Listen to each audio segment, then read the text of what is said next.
They're shaking hands? Wait, what's going on? What? The hacker's taking Joseph Banks! Hey there, hacker spies. As you can see, I've officially regained control of my channel.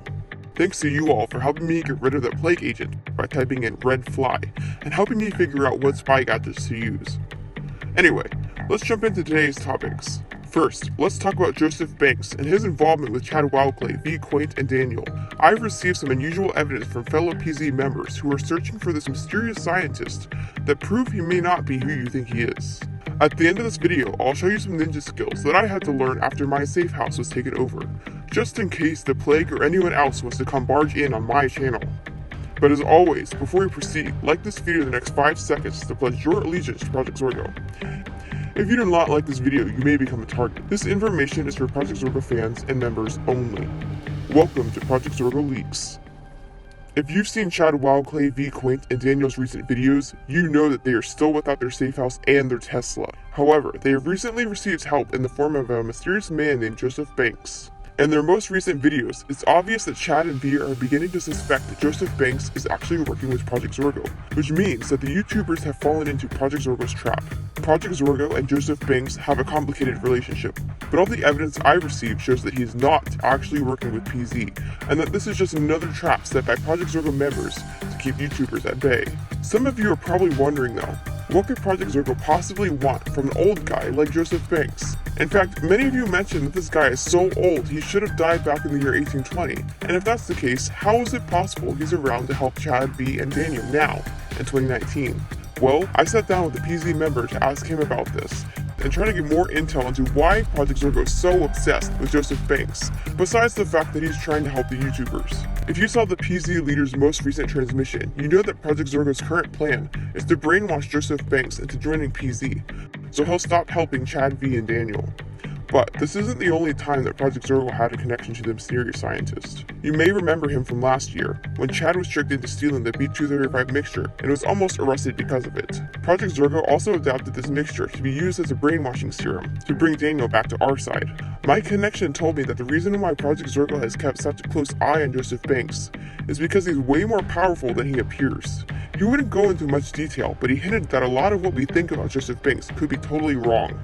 For example, if you Google his name, the search results show that Joseph Banks wasn't the type of scientist that could create mixtures and things like that. He was more of a world traveler, a naturalist. But what we don't know and what doesn't appear in this article about him is what he did during his travels. My connection has provided me with intel that Joseph Banks may have actually been traveling in the first place because he was looking for mysterious and exotic ingredients to use in his mixtures, and that B235 isn't the only one he invented. Some say he's even created an elixir that makes a person live forever, which could explain why, although he may have gone off the grid in 1820, he's still around in 2019 to help Chad and V. My PZ member friend also hinted that because Joseph Banks has access to so many different powerful mixtures with all kinds of otherworldly powers, that it's absolutely imperative that Project Zorgo convert him to joining our side. So yeah, do you guys think that Joseph Banks actually tricked Chad and V, or did PZ members just frame him? I wasn't there, so I don't know what to think about all of this. Also, did you guys catch how many questions PZ-146 was asking in Project Zorgo's recent transmission? I know he's new and this is kind of off topic, but didn't he seem a little suspicious to you guys? He kind of reminded me of when V and Chad infiltrated our meetings and tried to gain intel by pretending to be new members. Do you think he's an actual member or just another YouTuber undercover? Comment below and I'll pass along your answers to the PZ team. Okay, last but not least, you guys helped me out so much in regaining control over my safe house and my YouTube channel from the plague that I decided to share with you some new ninja moves I learned, just in case the plague tries to get me after they saw what I did to their agent. So, if you don't already know these moves, these are real kicks and real punches that real ninjas learn. I'll also teach you a real self-defense move. Just make sure to not practice these on your friends, your family, or your pets. No matter how mad they might make you sometimes, a good ninja uses her skills as a very last resort. Okay, so one of the first rules of being a ninja is that you protect yourself. You know Chad has special armor, but if you don't have ninja armor, your hands and arms can also be used to help block enemies, like this.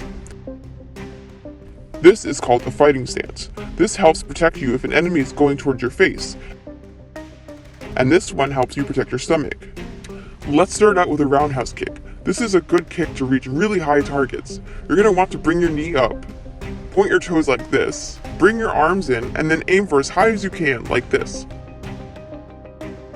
Again, make sure you don't practice this on anyone or anything, okay? Or if you go to karate or taekwondo, you can practice this stuff there on a punching bag or to break a board. Next, let's try one of my favorite types of punches, or strikes. This is called a ridge hand. You're just going to want to put your hand flat like this, tuck your thumb in, and then do the sweeping motion. If you're taking martial arts, this one is really good for board breaks. Last but not least, here's a quick little self-defense trick you can try that won't hurt anyone, but can help you get out of a sticky situation. So, imagine a bad guy or a bully grabbing your hand like this. All you have to do is bring your hand down like this. A good way to remember this is it easier to fight 4 bad guys or 1? So just go against the thumb. It doesn't hurt them, but it's hard for them to hold on. So, there you go. Some cool ninja moves for you guys as a thank you for helping me out. I know a lot of you already have ninja skills, but thought I'd share a little bit about what I learned. And yes, I'm still thinking about the face reveal. News to come on that later, so stay tuned. As always, be sure to check my evidence file at the end of the video and let me know if you see any clues I may have missed. Be sure to like and subscribe so you too can join our cause and keep in the loop in all things Project Zorgo. Stay vigilant, Project Zorgo fans. Keep watching.